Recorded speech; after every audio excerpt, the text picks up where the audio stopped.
Wilsons Promontory cruise.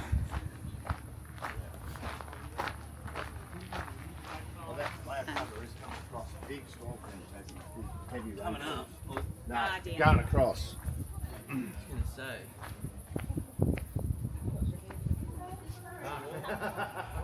Aba, ready na si Ryan. Gusto mo tablet? Tablet ka na, mamaya gagal. Ikaw tayo. Hindi. Ayan yung ano, akala ko. Sige. Ayaw mo niyan. Pwede naman. Bonamin. Ako nga din na isa. Baka in case no? Ah. Para safe. 2.5 hours. Kapag kano kasi maalon, yun yung nakaka...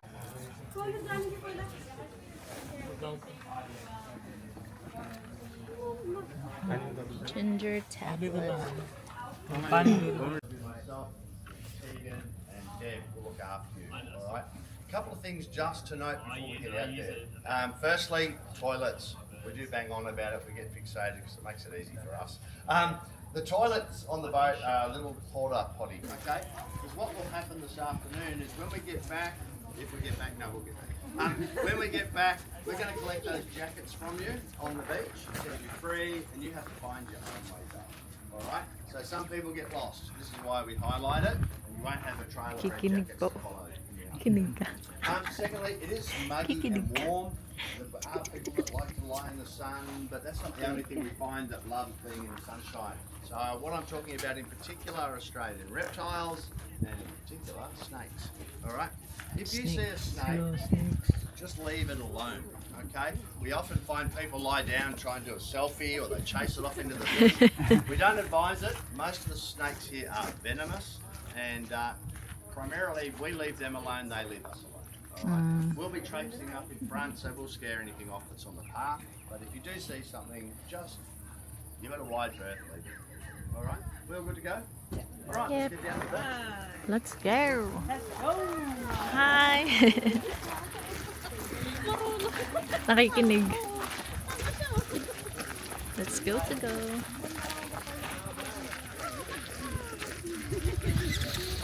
Are you staying in the car? Drive down today.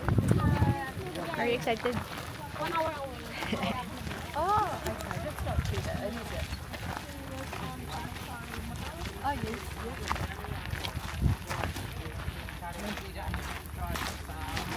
And you're staying there tonight, or you're heading back to Northern tonight?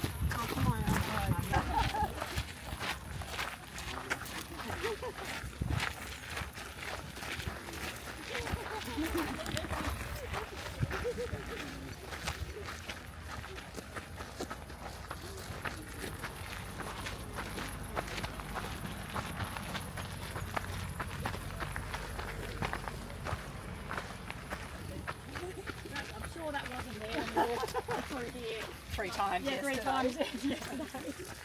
And one.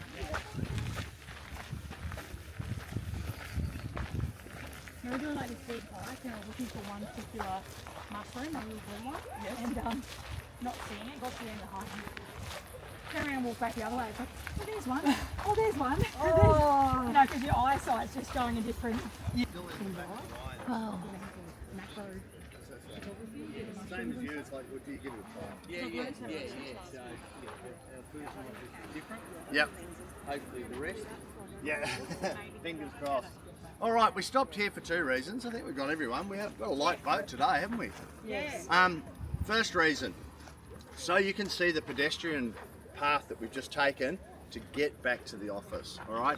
So at the end of the trip, most people end up finding this road, walking to here. It won't change today. There won't not many people parking, but we do recommend. You know, free being there. You know, so free is basically like how to take a full course. How to put your oscillator on it, how to check the wheel, so, you know, shit that we all do every day anyway. Yeah. It'd be stupid to pay the money and don't do it. Absolutely right. Yep.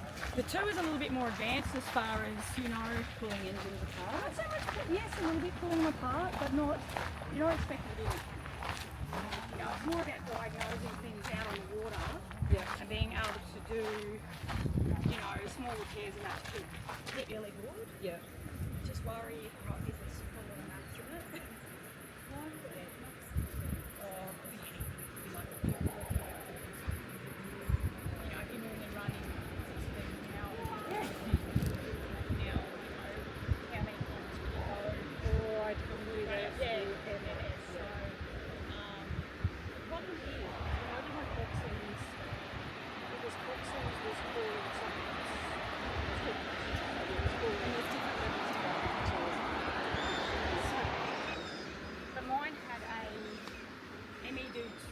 diesel endorsement.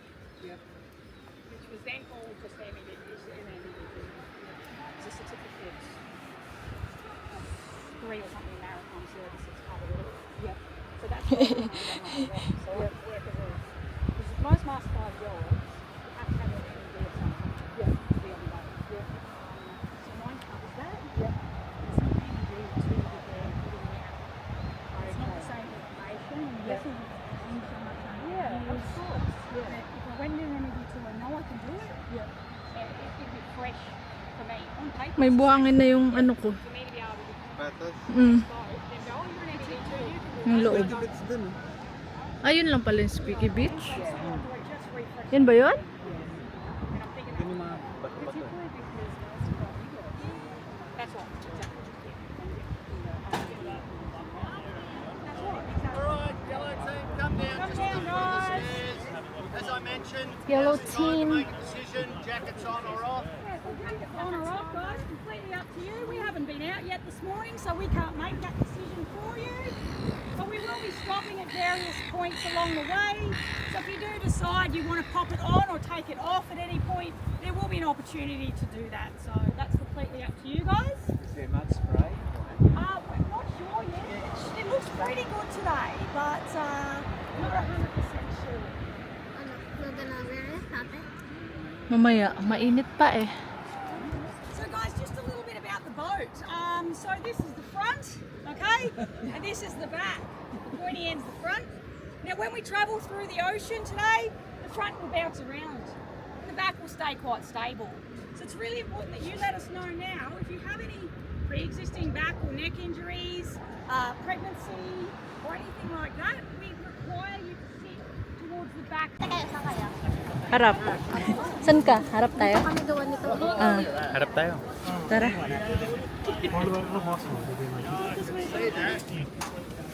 Dito? Sige. Ay.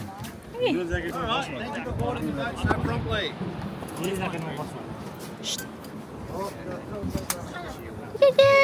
Dun, yung dalawa. Alright, before we head off, let's talk about the safety features of the vessel.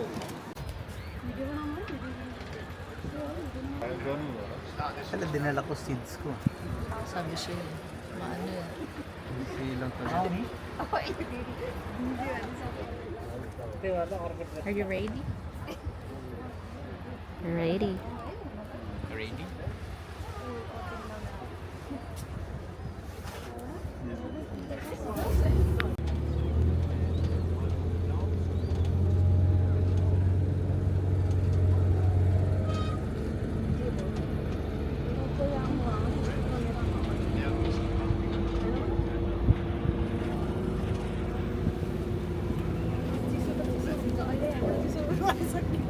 Ayan. Nasa pinulo para Cute.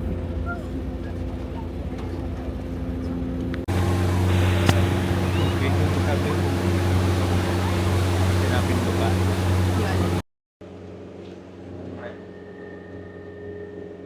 Wow, beautiful day.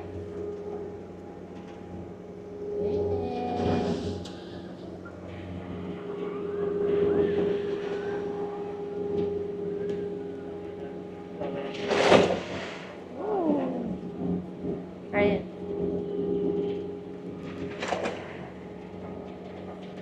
We are in the sea.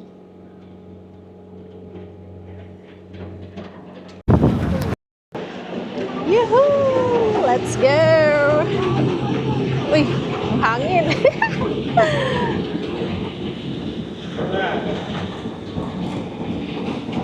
Parang Patay, ang lamig.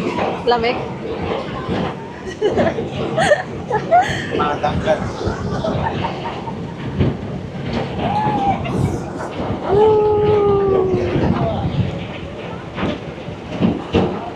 Hangin loads.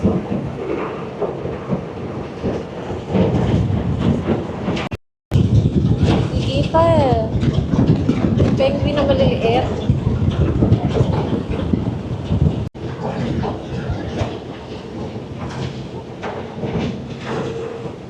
Tsura.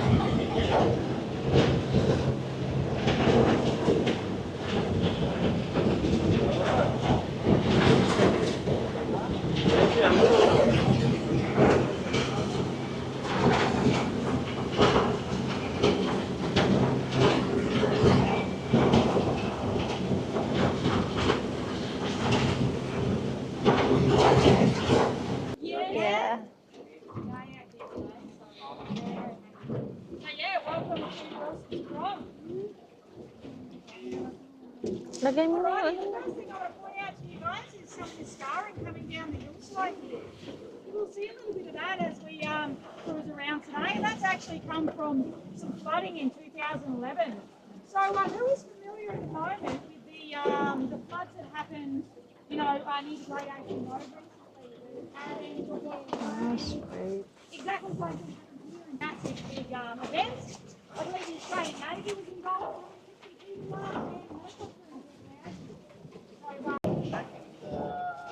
Namigas na yung buhok ko.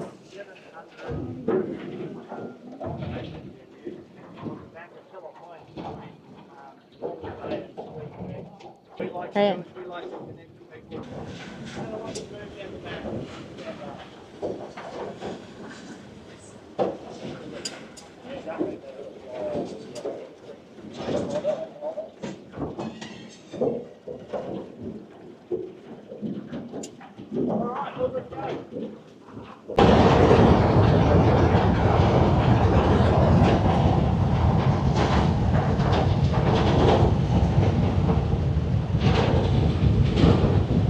Lichen is a combination of fungus and algae with a little bit of bacteria thrown in, and that lichen has learnt to etch itself into the rocks, hang on for dear life, and then it gets fed by the sunlight.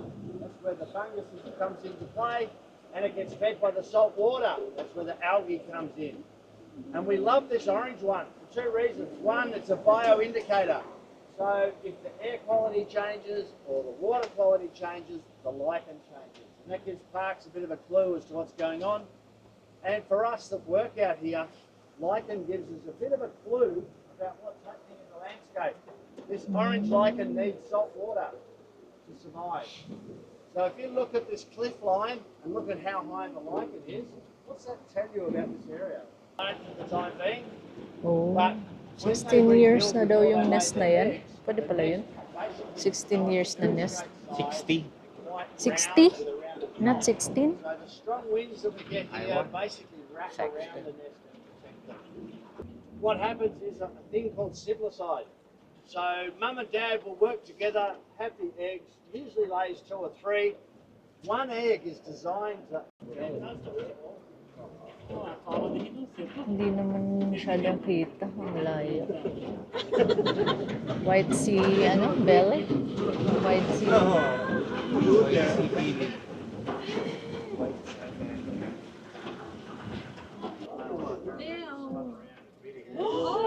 that was... Oh, look at them! How cute! That is unreal.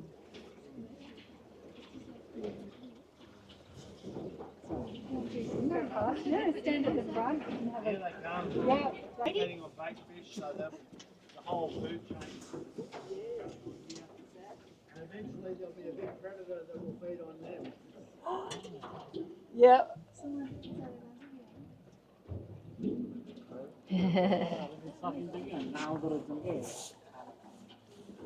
Oh, wow. Oh, close. And you've got shearwaters in the background. Nakataas yung pakpak ko. Hindi nila makatcha. Masyadong malaki. Hindi. Doon sila kasi nandun yung ano, yung mga malilit na isda. Ah, okay. Kinakain din ng malalaki isda. Look. Ano iron? Let's go!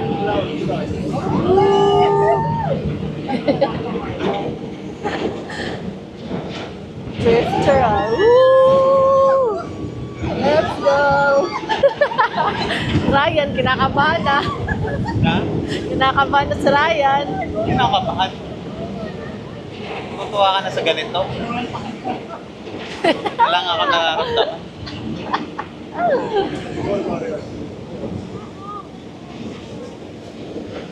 Chill nga lang ako.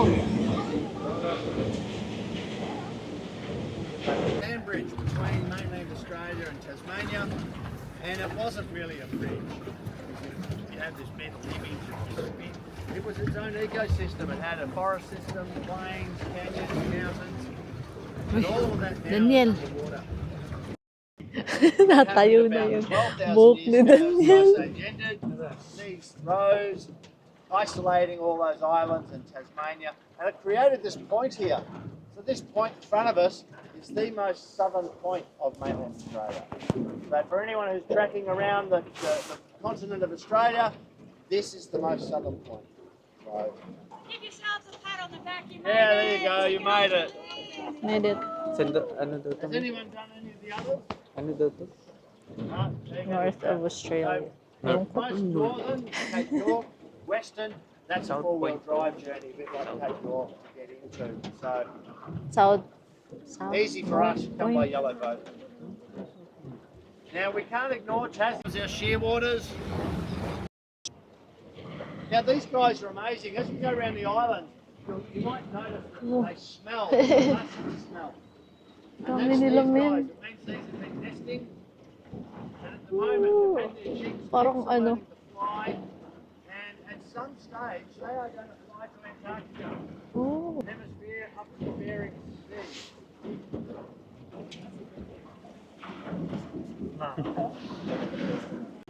Ayun! Cute! Sinabi mo, pwede alam na nung nasa. Beauty! Malabas na! Quite safe. Mamaya na.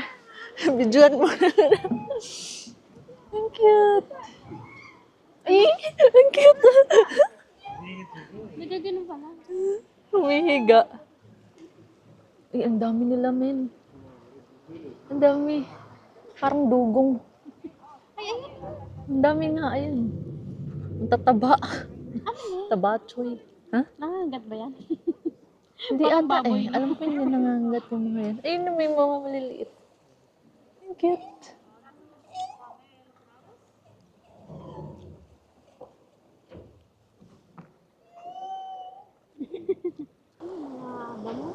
Hindi, mga ano yan? Seaweed. Malalaki din.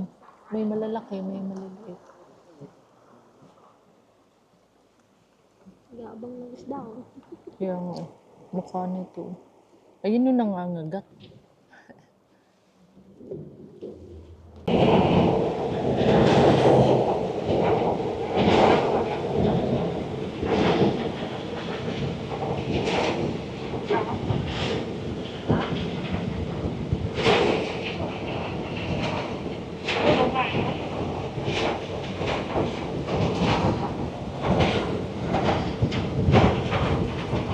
Ay, may meron pa nag-sunbathing, oh. I know you're excited. So in order to relax, just take a deep breath in through the nose. Ang dami. Ang So this ingay. is Canana Island, Ang ingay. home to over 9,000 Parang mga Australian kambing, men. Now the number fluctuates between 9,000 and about 14,000. That's Baho, men. because every year new pups Baho, are no? born, and during breeding season, Baho nila, men. that live here actually Ang ingay, come tol. from Tasmania. Parang mga baka. Yeah, you can see the Aussies are a little bit boisterous. Parang baka, parang kambing. Now you can see this field there displaying. Baho, tol. Kaamoy mo, mal. Yung mga cells. Ang dami, men. So these guys, as Tegan said before, these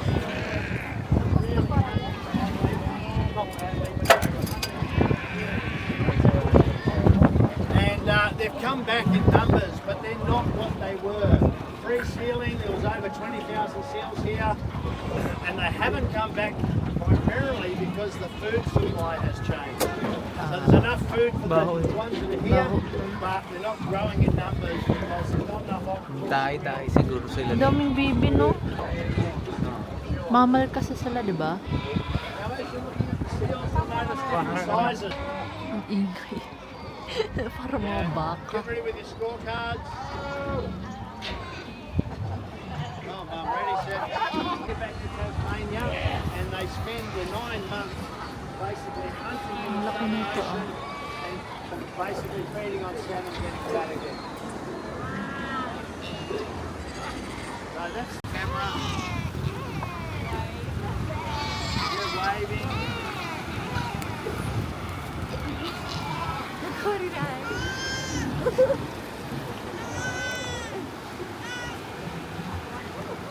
Yeah, that's right.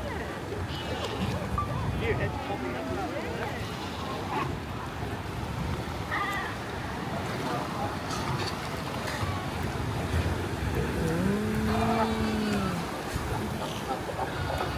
Hello.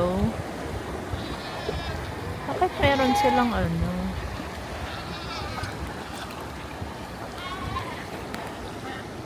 They sound like sheep or goats, don't they?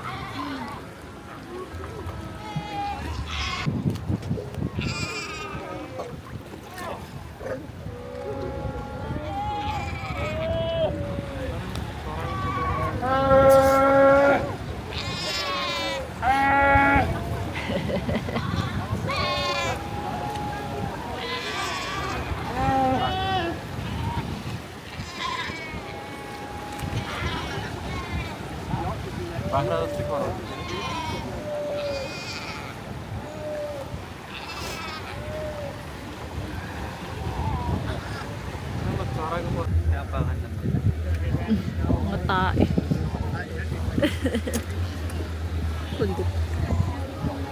Alright, grab a seat, put your belt on.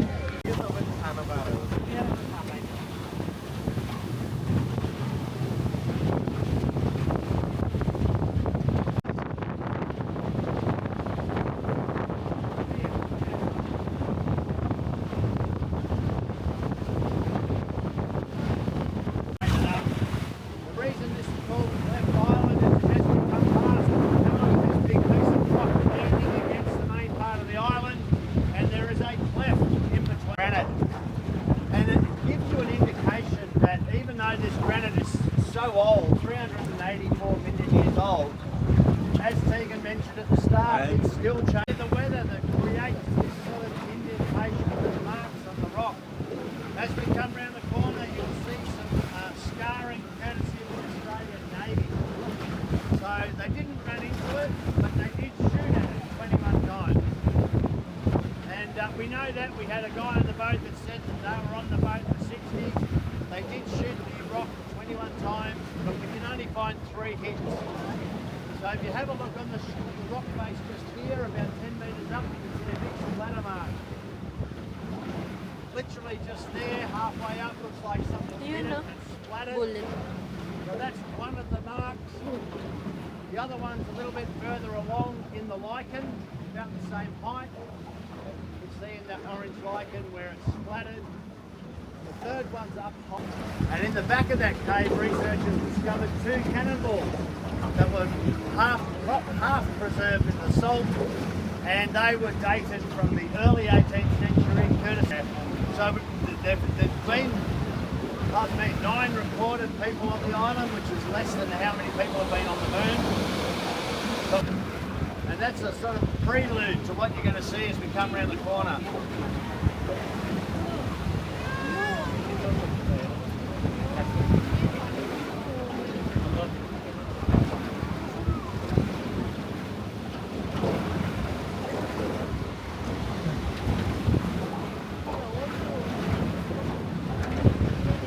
Laki tol.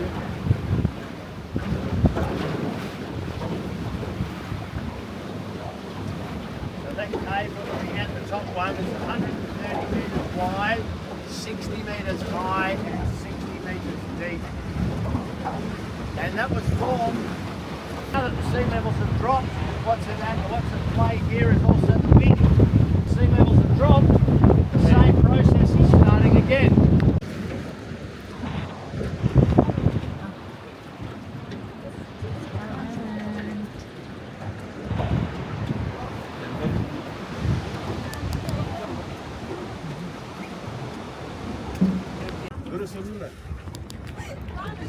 Yeah, that's right, yeah, exactly. What a sailor's life. 2 shots of rum a day and you get to play with your cats.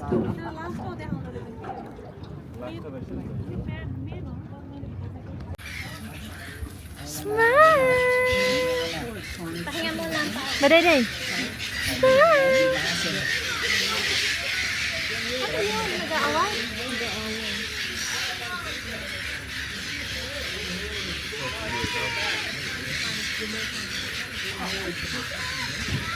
Pinakain?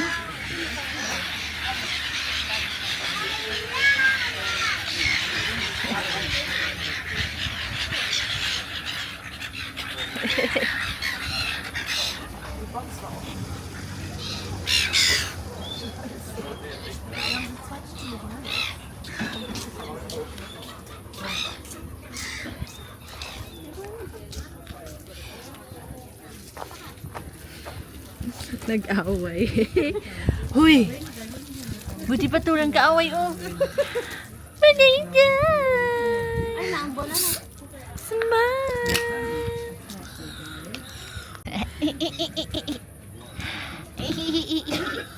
Smile! Smile!